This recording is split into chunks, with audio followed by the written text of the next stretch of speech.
大语文千万字，大家要跟大家做伙来捌一字。立法院通过国会改革法，行政院认为讲有问题，提出复议案。按定明仔载会搁一届立法院表决，到时阵三大政党的党团拢会来到现场督阵。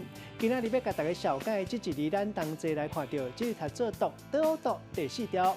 台语字典解说这个读有调查引出意思，咱讲是监督督职。另外这个读嘛是古早的官名，咱知影讲《三国演义》诸如就是都督，现代嘛有督察、总督、提督。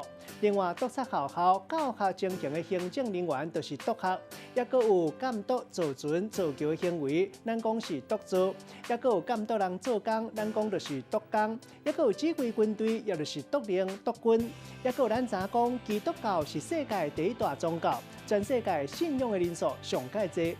带大家做伙来小解这两个词。头一个读做监督，意思就是监视甲督察；第二个词就是督阵，意思就是指挥军队，嘛当讲是指挥某一个团体。咱用一句话来举例，甲这两个词合做伙。譬如讲，为过去的历史册故事看起来，主帅督阵伫头一线来监督军队，有鼓励士兵提悬士气的效果。一般来讲，赢面拢会较大。今仔日小解这一字读做读，提供给观众朋友来参考。